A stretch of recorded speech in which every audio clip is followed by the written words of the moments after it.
Hello and welcome to today's webinar, Exploring DaaS and the Shift to Cloud, Insights from Citrix and ESG. My name is Darlene Jaramillo and I will be your host for today's presentation. Our featured speakers for today are Mark Bowker, Senior Analyst Cloud, Mobility and Security at ESG, and Adam Lotz, Principal Product Marketing Manager, Virtual Apps and Desktops at Citrix. Before we get started, let me cover a couple of housekeeping details. We will have a dedicated question and answer session at the end of today's presentation, and I invite you to submit your questions at any time during the presentation using the Ask a Question window in the webinar interface. Also, this event is being recorded and a link to the on-demand version will be sent to everyone in a follow-up email. With that, I will now hand it over to Adam to start the presentation. Welcome and thank you for joining us. Great, thanks Darlene. Again, this is Adam Lotz from the Citrix product marketing team. And I've got about 20 years of experience in this space, and I'd say that it's fantastic to watch the shift to cloud and the dramatic innovation and change in IT that's going on as we explore this space and as our products continue to evolve, really making desktops as a service a reality for many of our customers and expanding the infrastructure and the space that we all play in. Mark?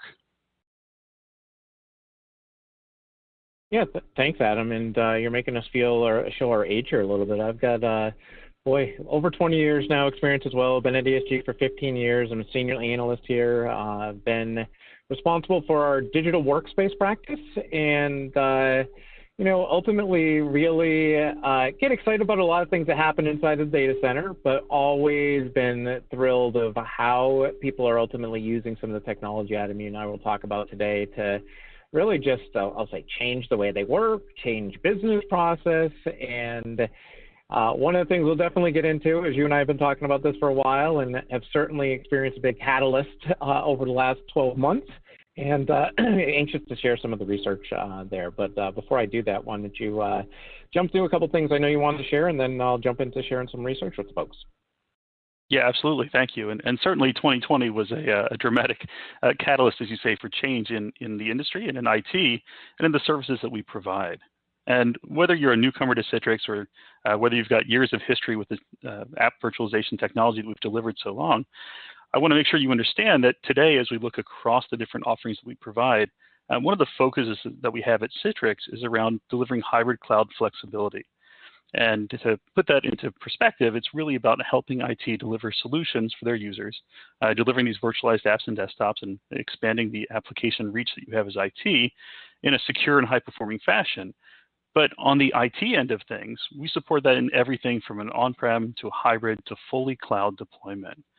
So as we look at the changes in the industry and the uptick in desktops as a service or DaaS technologies, we rely on our partners like ESG to help us understand how the market changes and where our customers are going and what's important to them. So I think this is some great research we've got queued up to discuss today and really helps us define our roadmap and define the things that we develop to help you all out in delivering these solutions.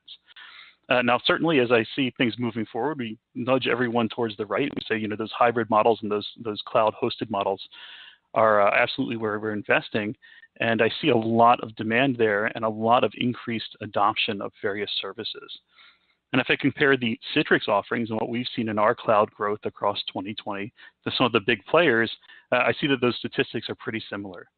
So inside Citrix, we talk about our workspace cloud growth in our technologies. We saw almost a 50% year-over-year growth rate, which is practically matched by the big three cloud providers out there. And of course, when we talk about Citrix and cloud technologies, we also often say that we're vendor agnostic. We talk about the way that Citrix helps you deliver a hybrid cloud, multi-cloud story, and really helps you bridge those existing on-prem environments with new cloud-hosted technologies, unless you take advantage of the best of both worlds. So keeping that investment you've made today and then expanding out into the cloud where it makes sense and helping you make that transition. And digging through this research with Mark, I think it's clear that everyone's on a very similar journey today, right? It just depends on where you are in that stage and how far you've gotten. But as we look forward, I'd say very few of the customers I speak to are ready to embark on their next data center refresh project. They're all looking at ways to maximize what they have right now and then expand into the cloud as they move forward. Yeah, Adam, that is so true. I mean, I think the way you set that up is good. And I mean, you didn't say it, but I'm going to say it.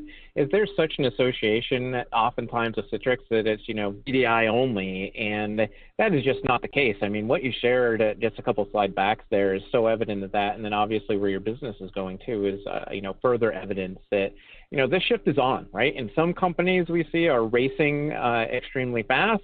Others are taking a little bit more of a crawl, walk, run strategy. And we'll kind of get into it, and I'll kind of share some of the insights. But before I do, we've been researching on this topic for many years. Quite honestly, probably 3-4 years ago, it got a little flat. I always noticed always observed there's a great, the technology has always been good. The technology has always worked, but the market was a little niche, kind of was built on use cases or smaller segments of the market, and we'll kind of get into how that's changed. But we started to realize just what Adam, you went through is, hey, this cloud consumption model is something people are really seeing success with inside the data center. They're seeing success with new applications. And quite honestly, they're turning at ways of, hey, how do we take that workspace? How do we take their VDI, DaaS kind of environment and, match it to a cloud economic model? So a lot of the objectives on the left are things that we have ultimately researched here that I'll share today. It's always good just to set the baseline of, where this research came from is online web-based research, nearly 400 folks across North America and Western Europe. Just so you realize these people are, essentially had the job that I had years ago. There were decision makers that were responsible for their endpoint devices and user productivity, applications, VDI, DaaS deployments. So we make sure we got the right folks that we were targeting there.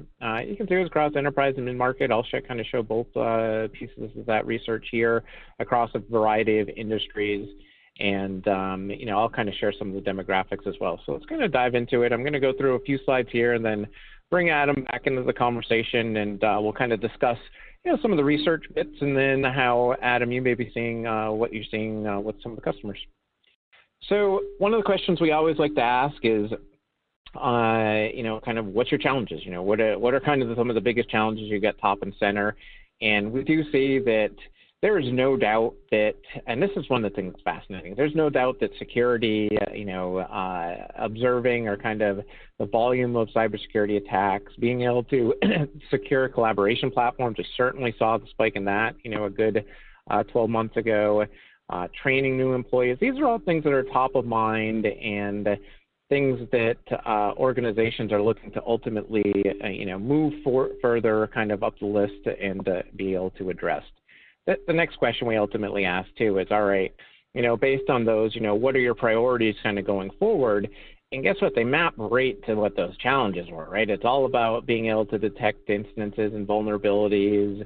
You certainly see this idea, the complexity in the environment out there. And the one thing I'll say, I think I'll say early on here, and Adam and you and I can jump into a little bit more, is I really believe that, just hosted desktops, VDI and DaaS in general, are being, viewed a lot more alignment with the security architecture and security strategy. So it really supports some of these priorities and challenges we see here. So we'll go into that a little bit more. And then the other thing we'll talk about too is just this idea of technology experience, and what are some of those priorities of delivering applications, data, and desktops to ultimately work from home climate and how that's changed. And it's certainly about, hey, we want to connect employees, right? Work's no longer measured by the amount of time you spend in an office. Work is being measured in many different ways. And, so that collaboration piece becomes very important. And as does, the stuff that IT pros have always dealt with. Hey, how do we set that security settings? How do we, ultimately look to support mobile work that are beyond that corporate office? So those are some of the priorities, I think, and challenges. But you can certainly see that security is right up there, and just kind of overall improving the overall end user experience is important as well. So Adam, let's get into this. So you and I have been watching this market for a while. We did this research back in about a year ago, in March 2020, and we asked, which of the following best describes your organization's use of VDI and DaaS on the right-hand side. And it's pretty interesting, right? We saw even prior to the pandemic, there was strong uses, but there was certainly a spike here. Now, that spike had ranged, right? We saw some organizations that had existing investment but just scaled it. And then we saw some organizations that had a low investment and ultimately scaled to nearly 100% of the deployments. I'm just curious, Adam, were you seeing similar things across your customers? Yeah, absolutely. It was a big change depending on what the customer segment was, what their industry was, but really more than anything, it was how prepared they were. And I'll say that the customers that I spoke to that at least had one foot in the cloud were much better prepared to sort of tackle this flexible work conundrum we all found ourselves in, right? And this scattering the employees out of the office and into their home offices or different workplaces around the globe. And I think that we saw a great response from Citrix customers. So IT that had already started rolling out either a desktops as a service project or a VDI project internally, they were able to scale that very quickly and easily to meet these new needs the business was placing on them. And we think that trend will continue, right? So even as we start to see some clarity in 2021 and we see maybe a return to some sort of normal, these IT shops are coming back to us saying, look, VDI or desktops as a service is going to be part of my long-term strategy. I need to be able to provide that consistent experience for my users, regardless of where they connect from on a day-to-day basis. And I think it's important that we've got a good option there to help facilitate that. Yeah, and the thing I'd say there too is the technology works, right? I mean, one of the things that I found is it wasn't a matter of, it's kind of crazy to say, 5 years ago, 7 years ago, would this have been possible? I think the technology was there, ready and working, and allowed exactly what you kind of just explained. So another little bit here, we asked, what specific or what kind of following benefits your organizations achieved or does it expect to achieve due to, hosted desktops. And you can see it addresses some of those priorities, right? It addresses the priority around security, around being able to have better operational efficiency, around some of those top challenges that I described earlier. Adam, did you see, we've been watching this forever, right, the different benefits. Did you see any net new benefits? Or did you see any change in the benefits that people were achieving over the last 12 months? No, Mark, I think as we talk about the benefits of hosted solutions and of desktops as a service, those are fairly consistent, right? When it comes to security and productivity and maintaining that consistent experience. The biggest surprise I've seen just in trends in these sorts of responses from IT leaders is that, you back up 5 to 10 years, and I don't think you would have seen things like, employee collaboration or employee productivity at the top of an IT leader's list, right? They were more concerned with, security and locking down environments and generally, protecting their corporate data, which of course, don't get me wrong, that's top of mind for everyone. But as business has evolved, and I think the role that IT is playing has changed, there is a super increased focus on, retaining talent, retaining employee productivity, and generally delivering, reliable, high-performing experiences. And I think it's great that sort of IT has acknowledged that now as a fundamental part of their role in the business. And there's no reason we can't do both, right? We can deliver both security and experience together. Totally agree. So to that point, one of the things I really didn't let on at the beginning when I talked about the research because I wanted to save it for this slide, but you'll see here we ultimately asked use cases, I call them, on the left, and we said, which one's best mapped or best kind of basically helps you achieve, some of these use cases. Is it traditional desktops? Is it hosted desktops? Or neither is positioned? And what was once let's look at if a VDI on-prem solution is better than a hosted DaaS solution, and you'd look at these use cases and you'd say, my goodness, look at the ones that stand out. That's gone away, Adam, completely. Where now, two things here, right?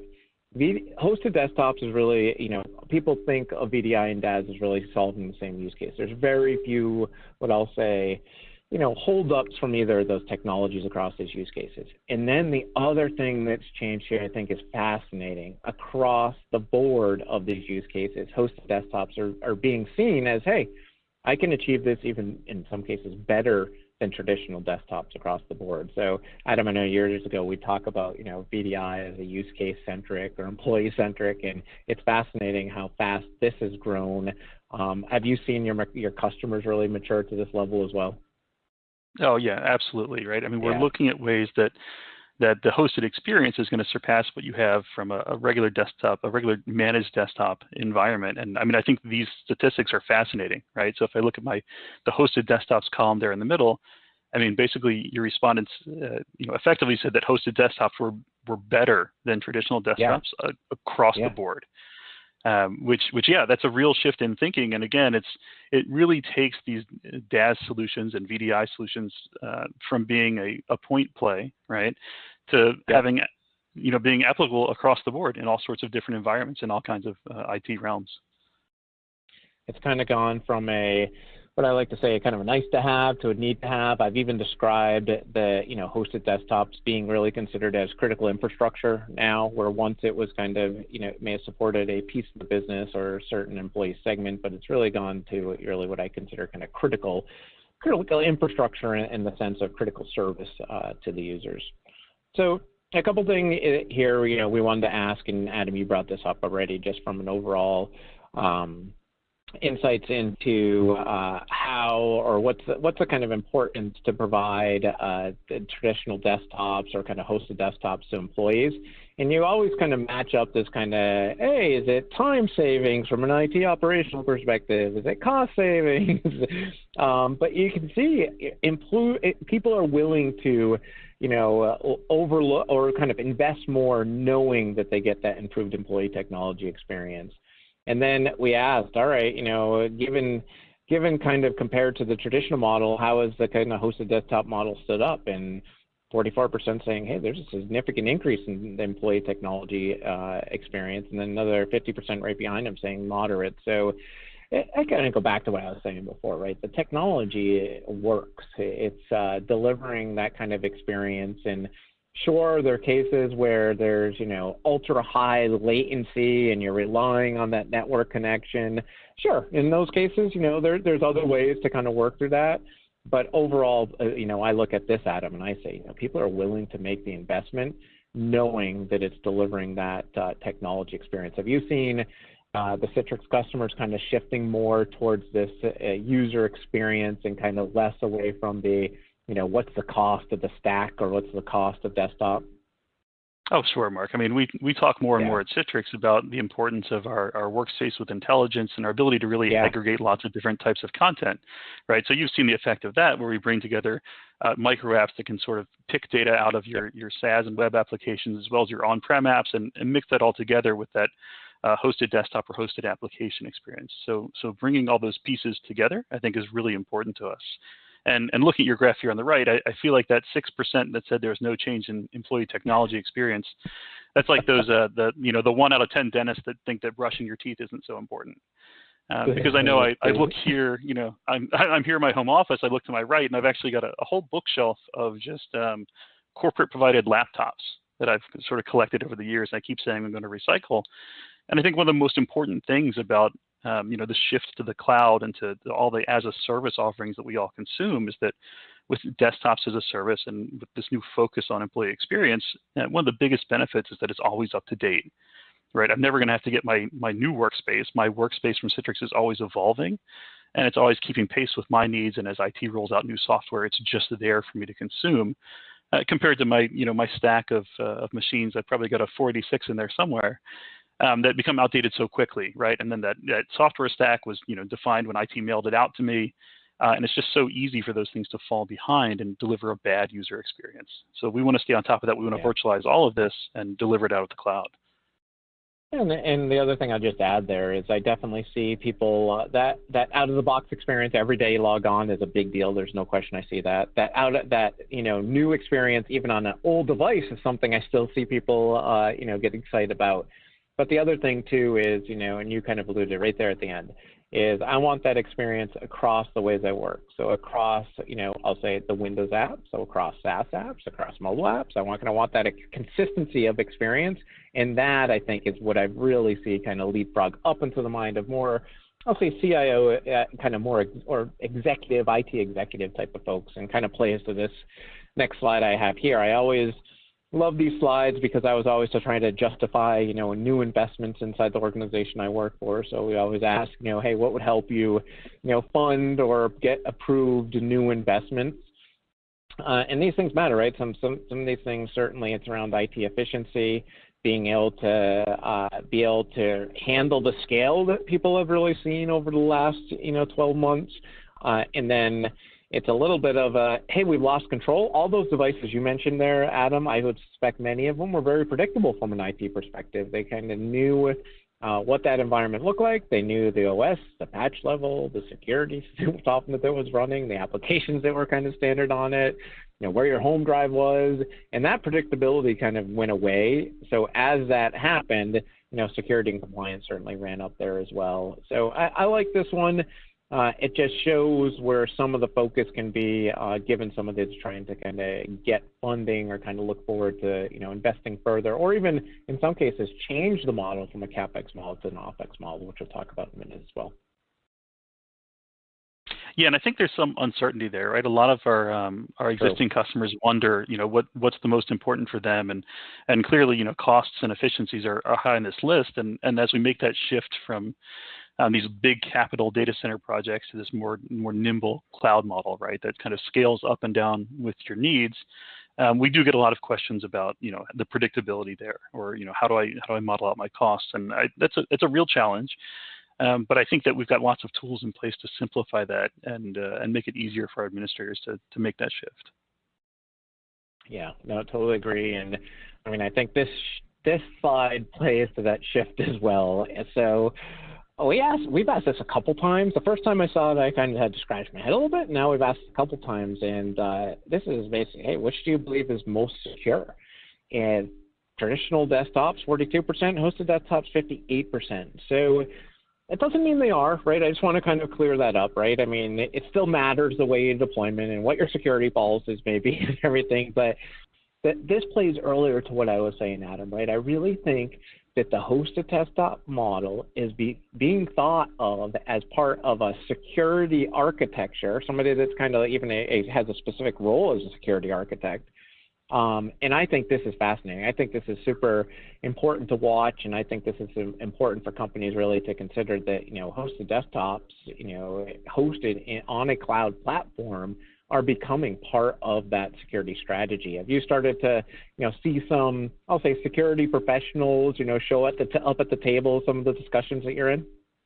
Oh yeah, we have those discussions all the time, whether that's in corporate IT, whether it's a compliance discussion, right? As some of our more sensitive verticals start moving to the cloud and start expanding their deployments, they want to have deeper conversations on what it means. But I mean, I think the security implications there are pretty widespread. So on the one hand, you've got the I'll say the simplicity and the reproducibility of your security posture, right? So you create that desktop image once and you deploy it out to hundreds or thousands of users, and then you keep it patched and up to date, and you've got a lot of control over what exactly you're rolling out. And then there's the whole endpoint discussion.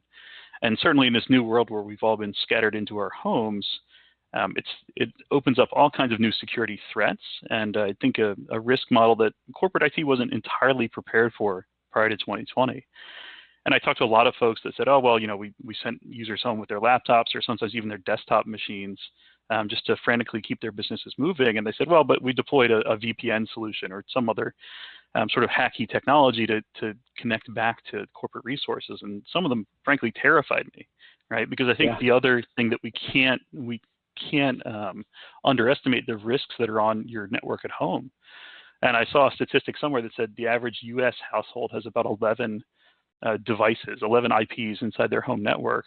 And I did a survey of my own house, and I'm not sure if I should be proud or embarrassed, but I've got about 24. And, I'm right there. I'm right with you. Yeah, and I mean that's a lot of devices that could be listening to my traffic, that could be malicious or creating inadvertent security gaps in what I think is set up as a relatively secure home network. And then even as that went farther and people were using non-corporate devices to access corporate data, I mean in that world anything goes, right? I mean you could have any sorts of compromised endpoint devices where people have no idea that they've created a security problem for their corporate IT. And I think the ability to host that centrally and lock that down through things like our workspace app for connections just is more secure by design, right? It's inherently secure in the fact that we compartmentalize that access and protect the end user's device from the corporate resource. Yeah, I think there's realizing more security professionals are realizing that, Adam. I don't think that was always part of the conversation. I think I'll say rewind historically, kind of a VDI deployment, didn't even involve a security team. And I think you're seeing those teams being brought together. And actually, you're absolutely right. It's kind of that secure by design approach that is kind of capturing their attention and looking at new ways to do things. As people kind of do that, we do ask, which of the following challenges has your organization experienced or does it expect or concerns it has with the hosted desktop deployments? It is interesting. Management complexity is still on the top. I honestly think, Adam, some of that's like a halo effect of, I'll say, some failed proof of concept somebody may have had in the past. It may have had to do with, hey, I've got to involve a lot of different teams. But that management complexity and just to kind of thinking of ways that they can kind of switch to a cloud consumption model really does start to be squelched by some of just the benefits of cloud services in general. So I think that's a positive thing going forward, but it does still show up on the top, along with, hey, what's the investment going to look like and how do we ultimately get visibility? So if these challenges still exist, are they in line with some of the challenges that you hear, or are you hearing any others besides these, Adam? Yeah, I mean, I think these are fair criticisms, right? And I'm the first to say that, look, desktops as a service isn't magic. It's not going to solve all your IT challenges at once, right? I mean, it's a new technology for some people, and there's a slight learning curve there. But the benefits of hosted cloud technology versus on-prem traditional enterprise IT software, I mean, it's dramatic, and I'd say it's extreme change in terms of the IT management involved and some of that pain that you got with these big projects. I mean, I've talked to customers who talk about their large enterprise software deployments, and they've got upgrade cycles that can span 6 to 12 months. And by the time they've rolled out a new version, they're already out of date. And as we all see this shift to cloud happening and this new adoption of cloud services and desktops as a service and software as a service, and we're removing so many of those barriers from IT. And even inside Citrix, right? Even looking at our virtual apps and desktops product line, if I were to go back, 5, 6 years and say, how long would it take you to roll out, 10 desktops, a 10 desktop proof of concept? I mean, on a good day, that might have been, a day or two to set up the infrastructure, another day to get your networking team involved. Maybe you had to call your storage admin. And there's a lot of different moving parts. There was a database to set up, all of that. I mean, it could be a week-long project. And at the end, you'd have something, again, very predictable and ready to run, but it was a lot of work to get there. We look at cloud technologies. I look at, in particular, the way Citrix can now help you roll out desktops as a service. And that same, 10-person rollout could take an hour. And you don't have to be a cloud expert. You don't have to be an IT master of cloud hosting providers or networking or know all these different storage architectures. You just roll it out. And I think that's a real win. And that's not displacing anyone's job from IT, right? That's just letting IT focus on the more important factors of supporting their business. And we talk about user experience now as a a fundamental of what IT is providing, and that's a big change, right? I mean, the most important thing 10 years ago was making sure that all the lights on the servers were green, and we're going to remove some of those simple tasks from IT and let them focus on more important things. 100% agree. I think that's, and honestly, I mean, all those things you just mentioned, Adam, is why I think a lot of, I'll say, other business executives outside of the IT organization really see that benefit and have really, I'll say, are looking for ways and even establishing cloud-first policies because of many of the things that you just mentioned there. Yeah, and Mark, change is hard. Right? I mean, change is a difficult thing for anyone to embrace, right? So, and a lot of times people look at this as, I'm supporting these new scenarios and I don't want to roll out different technologies, and this is something my team's not comfortable with. But the reality is that, once you make that initial leap into the cloud, you're not looking back, right? It's all forward after that, and it's going to help you be more productive all around. Yeah, I would definitely see that consistently across the customers that we speak with, for sure. So a couple slides here, Adam, just on the impact of remote work, and then I want to kind of get into a little bit of this kind of change in consumption model and some research we have there. So you and I both talked about this, and ultimately, this is just a little bit more evidence, have you looked at or have you used hosted desktops more over the last 6 months? And yes, we've significantly accelerated our plans. No surprise there. We talked about that earlier. The one on the right is, hey, out of all the potential desktops that you have out there, which ones are hosted desktops instances? On the left-hand side, that was back in March, kind of pre-work from home or remote work type of mandates. And then currently you can see the giant leap. Now, I've got to say something here. When we asked this question in March, we asked, what are your plans over the 24 months? No idea, by the way, that a pandemic was going to hit the world. And there were strong aspirations that were very similar to where they ended up currently over a 12-month period. So the aspirations and kind of the willingness to kind of move to this technology has been there. There was just a major catalyst, kind of what we were talking about forward. So we kind of continued to see this pretty big spike. In some cases, I've seen even, individual organizations race significantly past this, and there's no turning back. There was a little bit of a question at the beginning, hey, they're going to deploy and then kind of turn back, but I don't see any of that happening. I really see people kind of continuing their investments altogether. And that's kind of to this slide, right, is, which of the following statements describes your breakdown of your organization's environment in 3 years? And 46% said, hey, we expect the majority of our desktop environment to comprise of hosted desktops. I think that's just going to get stronger. And then as you kind of rotate another 46 follow it right up by, hey, it's going to be split evenly. So we asked this question, a couple of years ago, and you would not have seen that. You would have seen a much smaller slice, looking at hosted desktops or even just kind of an older kind of traditional VDI kind of approaches. But now there's a rotation to really have these technologies in place for a long term. Adam, anything you want to say there? You want me to jump into some of the cloud economic stuff? No, let's jump right into cloud. I think it's worth talking about. Yeah, totally agree. So these are super cool. So let's kind of go into some of these. So we ultimately asked, which on the left-hand side is basically looking at your organization, specific to the kind of infrastructure, and 92% said, yeah, we own and manage the supporting infrastructure, but that's great. The right-hand side is what gets me, because this has changed significantly. We said, hey, what type of infrastructure has your organization deployed or plan to deploy to support its hosted desktop environment? The top is the public cloud, right? They're already looking for ways, Adam, you mentioned before, nobody's building new data centers. They're looking for ways to look at these cloud services in new ways that they can ultimately consume from. That's 80% of them. Now, there are needs, right? I've seen it from a compliance perspective. I've seen kind of corporate governance things or other things that say, hey, we need to stay on-prem. So other people may, I'll say, roll their own, build their own, use some kind of reference architecture from more of a traditional service. And then obviously, in many cases, and we see this still very strong, where people look more at a hyper-converged infrastructure as a way to, simplify the means of the way that infrastructure is deployed and managed, and still get the benefits of VDI without having to focus as much on the infrastructure. But Adam, check this out, right? That is pretty strong association with using the public cloud. Yeah, Mark. This is why it's great for us to have vendors like ESG support us with this sort of research, so we really understand the public perception out there and IT plans. And absolutely, this is critical data for us as we plan our roadmaps, as we develop our software, and as we build new features. And we support all of these use cases, right? People hear me talk about cloud. They say, hey, listen, I've got to be on-prem. If they're a Citrix customer, they talk about their LTSR versions, and I'm like, yep, we understand. That's where you're at right now, and we're going to continue to support that, right? If you have workloads or particular needs or compliance problems, 100%, we get you, right? And we're going to be there to support you.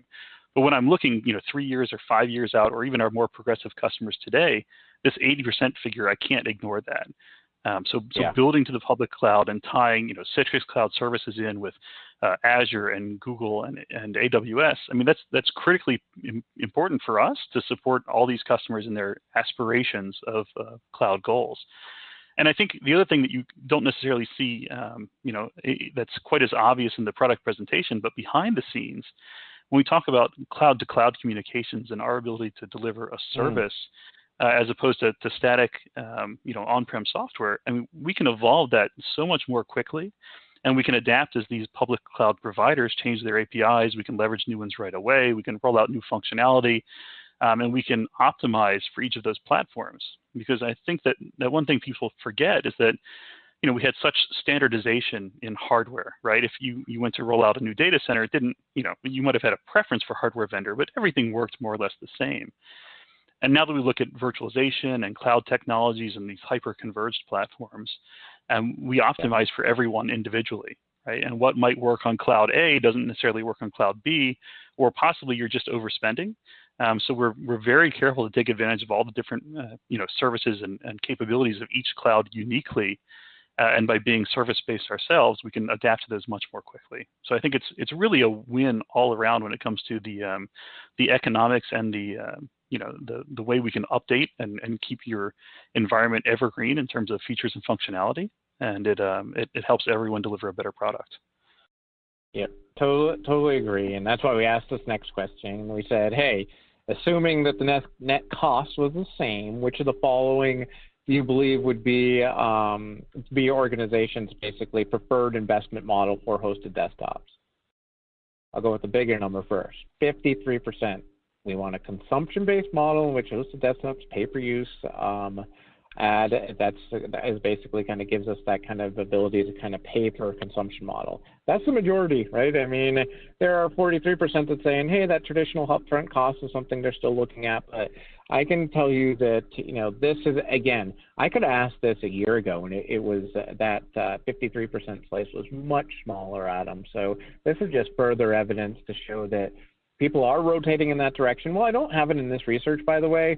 I'd say overall companies across their IT organization and applications are rotating significantly towards the cloud as well. And some of those early hesitations, I say early, geez, that was probably 5 years ago, have really been overcome, and people have educated themselves very quickly. Yeah, I see this across the board. I'll say that there's still the fear of the unknown, right? There's still sort of I would say the comfort that everyone had of knowing they were spending X million dollars on a data center and it was going to have a projected life of 5 years and they were going to support this many users on it. And that's just something that IT got used to doing as part of their job, right? I mean, I planned out those projects for years. And cloud hosting changes the way we think about that. But the fact that it's so much more dynamic and the fact that it grows as your needs change, I think it's a better fit all around, and it's just a different way of thinking about IT. Yep, totally agree. Yep, I think you're seeing a lot more just comfort with it in general. So I think that will continue. I mean, as evidenced further in this research, we said, from which of the following sources does your organization consume or expected to consume its hosted desktop solution?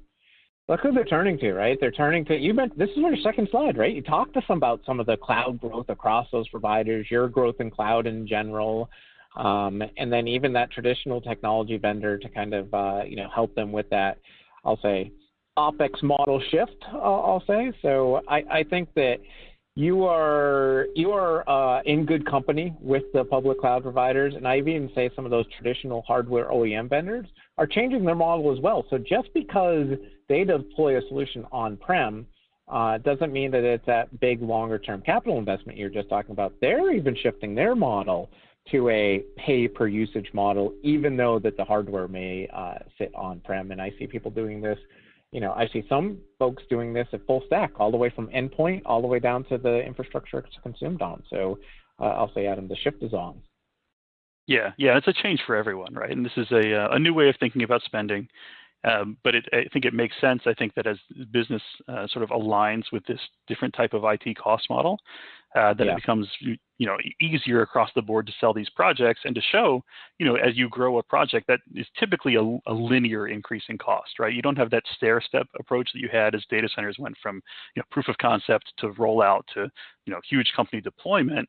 It lets you really right-size the spending along with your environment, which I think is important. Totally agree. Good stuff. So that's the end of the research stuff. Let me just kind of talk about a couple things. I know you want to kind of bring us home with a couple things on Citrix, and then we obviously want to get to some Q&A that we may have as well. So At the end of the day, and if you didn't hear from Adam and I mean, businesses are looking for better solutions. I think that what may have worked once or may have worked in some scenarios are really looking for better ways.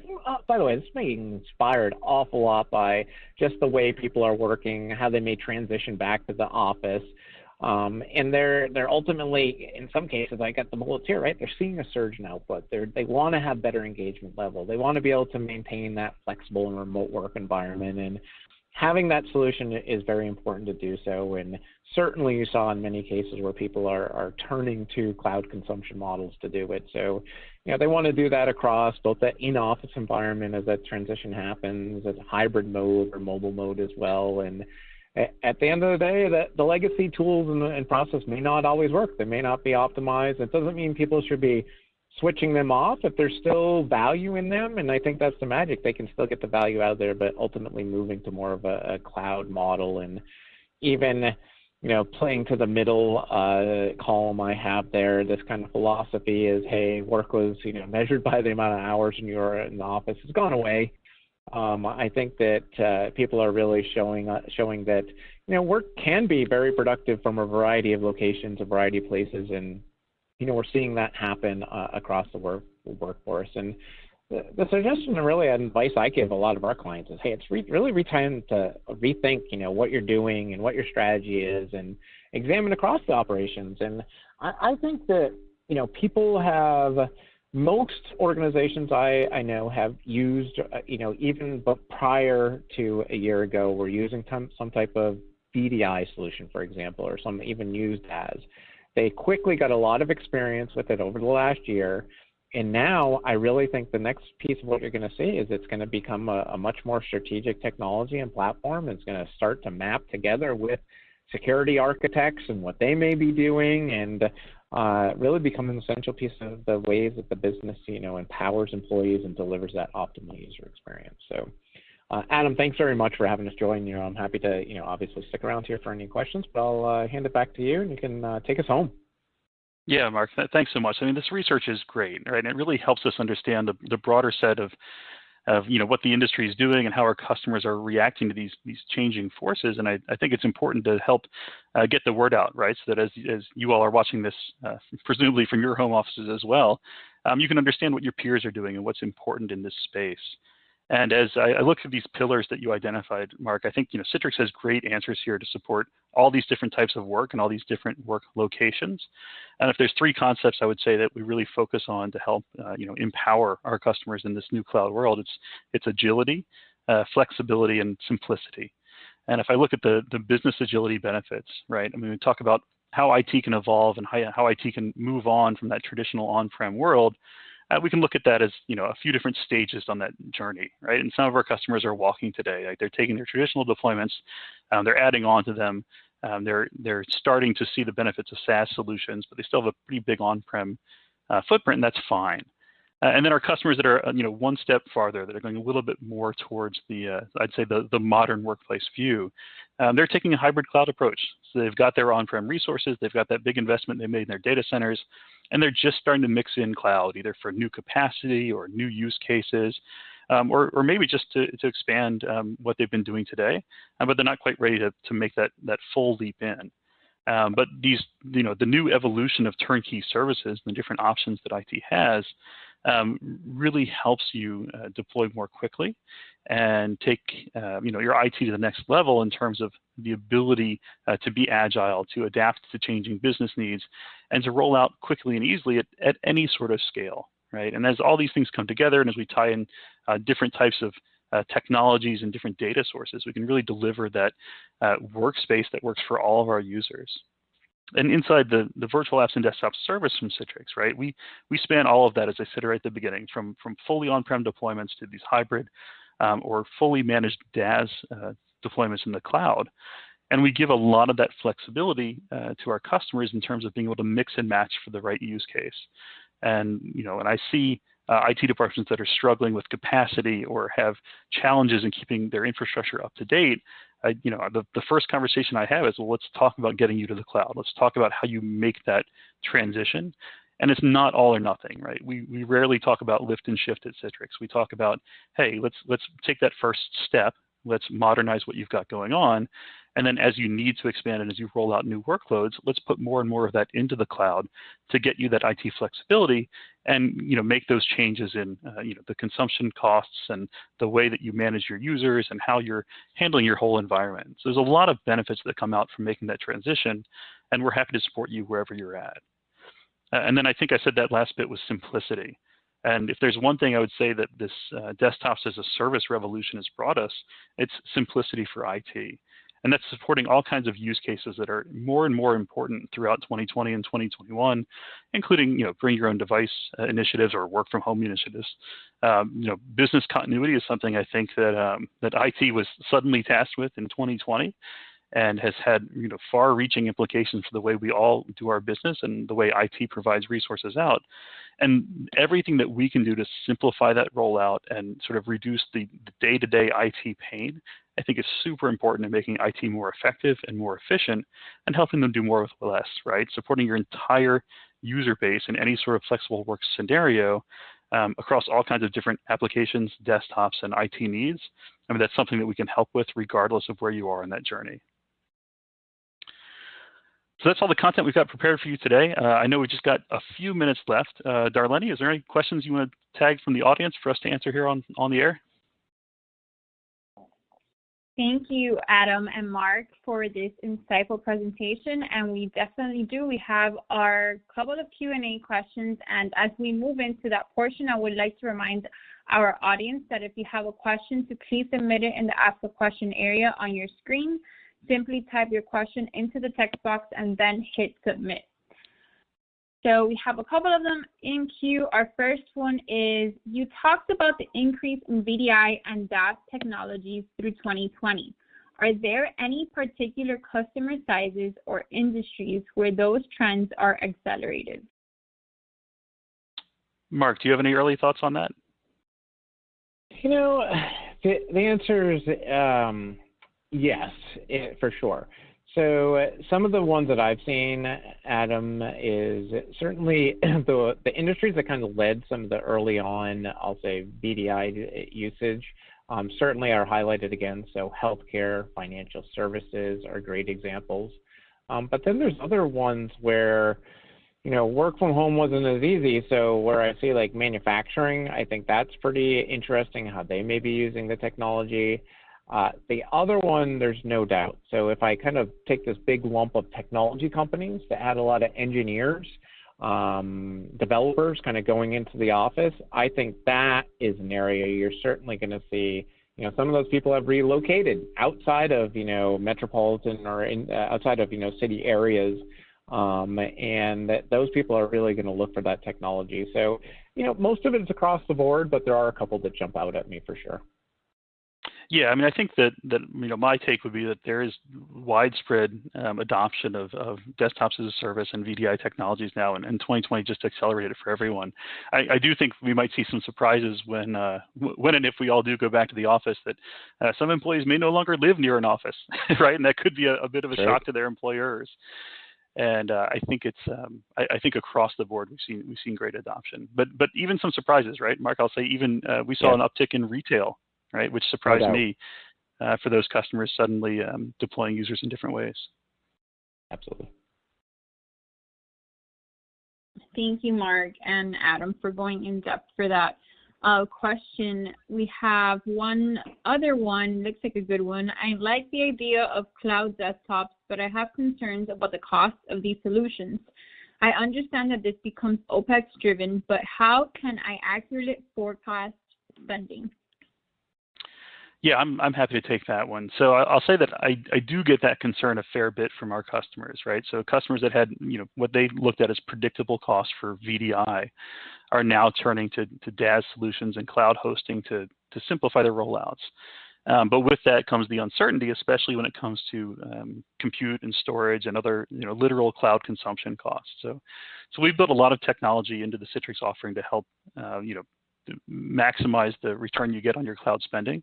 And some of that is in improving user density and noisy neighbor problems on cloud-hosted environments where we can really improve the user experience while we drive up the density of sessions that you get on a host. And others of that is technology like our autoscale, where we can, again, cloud by cloud, we can maximize the return that you're getting on that cloud service. So as an example there, we can ramp up servers and ramp up virtual machines as your workloads increase. So let's say, Monday morning, we'll start turning more machines on. And then as users start to log off, we can scale those machines and retire them and park them for the night. And that's actually different on every cloud platform, right? Some clouds, we might actually have to deprovision the whole workload to save you that money. And some clouds, we would just shut it down and leave it idle to come back up online on a schedule the next morning. But lots of different ways that we can tweak that.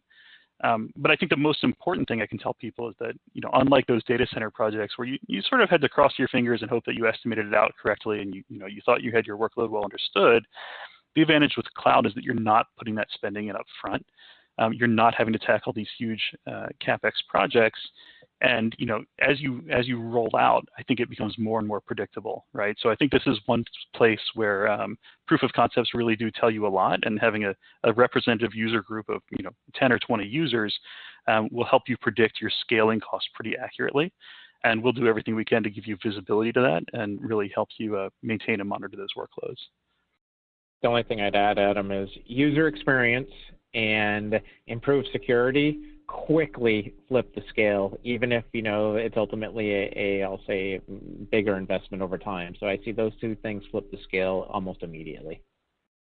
Yeah, Mark, selling these technologies up the food chain in your own organization, that's really important, right? And talking about the benefits that you get, especially with security, right? Security is something that you can you can absolutely sell the notion of the importance to your enterprise.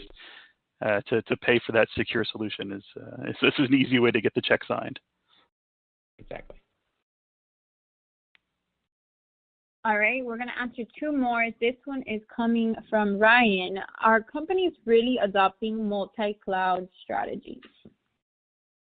Oh, that's a good one. First. I'll take that one first. I should have shared the research, but yes. Now, I'll say even the majority. I think the research we did at the end of last year, November timeframe, said that it was right around the 2/3, 3/4% were using more than one cloud for their environment. Now, most of those organizations also kind of, I'll say, standardize isn't the best term, but did, I'll say, lean in heavily or more strategically to one cloud than others. And in many cases, they're using different clouds for different reasons. So, that's ultimately the world that IT has to support and the way that business is consuming it. They're finding, at the end of the day, cloud services are the direction that businesses are headed, and they're finding that cloud services can be better consumed or have better benefits or a better return on investment coming from different places. So we certainly see multi-cloud for sure. We certainly see them being used for different use cases. The one that comes up sometimes, Adam, and you can chime in here, is this idea of multi-cloud for this idea of kind of burst or kind of on-demand capacity, flex capacity, or even, hey, can we move based on cost? And that all sounds pretty fancy, but in this kind of hosted desktop environment, I don't see that many sophisticated environments like that. I really see them kind of mapping to a strategic provider and ultimately working together with other technology kind of clouds or providers to do so. So multi-cloud to me is something I certainly see across the organization. Yeah, Mark, I agree with you. I think that you put it best. You said, you'll use different clouds for different types of workloads, and you'll sort of have a standardization inside different containers or buckets of work that you're trying to do. So I will say that yes, I mean, we primarily see our customers choosing a particular vendor for their desktop hosting, and that makes sense to us, and that could be any one of the major cloud providers. I will point out, though, that every time there's a public cloud outage or a blip or a security concern, we see a huge uptick in customers asking, okay, how do I do multi-cloud? How do I roll out across 2 different cloud vendors, or even the same cloud vendor in different regions? And those are all scenarios that we support, and we're looking at ways to make that easier and easier moving forward. So I think that if I look a few years out, I think that sort of cloud DR will be a big priority for a lot of these customers. And cloud flexibility there, so that they're not locked into a particular vendor and can pick and choose for their workload, is very important. Agree. Thank you, guys. And we are going to answer one more question. This one's coming from Armando. He wants to know, do you expect this change in thinking for hosted desktops and related technologies to persist, or was it just an artifact of 2020? I'll go with that one first. So it's going to persist. I think, and I think it's awesome. I mean, it was a little bit, I kind of said at the beginning, the technology always has worked, or has worked really well for the last few years for sure. And I think you're just going to see more of it. I think that in many cases, and we kind of have asked, it'll become the standard. And you saw some of the research I shared where this wasn't hey, we've got to support remote work, let's kind of spike of usage and figure out how we do it. I think you're going to continue to see it being used, and I would suspect that even the ones that aspire to larger adoption are actually going to achieve that faster. Where I saw people in the past aspire to adoption, and it takes them some time, and they wouldn't necessarily achieve that higher percentage of overall employees that they'd like to. But I think it's here to stay, Adam, for sure. Yeah, Mark, I'm right there with you. And I think one of the benefits of cloud hosting and cloud service technology is that you can make that expansion happen so much faster. And certainly as our environments get bigger, I mean, complexity creeps in. We talk about different application sets and different use cases and different user types. And that gets where your customization of your desktop images and the applications you're deploying and all of that becomes critical in a successful rollout, right? And like I said, it's not magic. It still requires some IT handling. But yeah, the notion of scaling that, your proof of concept from 10 to 100 to 1,000 users, it's something that can happen, practically overnight once you've got your environment well defined. And I think that's going to make these solutions all the more prevalent in the workplace. And I think it really helps people adopt the right solution for their needs. So I think it's here to stay. And I think that we'll see a lot more flexible working over the next 3 to 5 years. Thank you guys so much for answering all of our audience's questions. That wraps up our Q&A session, also brings us to the end of our presentation, and I want to thank Mark and Adam for a very informative presentation, and also thank our audience for joining us. Just a quick reminder, you can check out and register for upcoming webinars and events by going to citrix.com/events. We hope you have a wonderful day.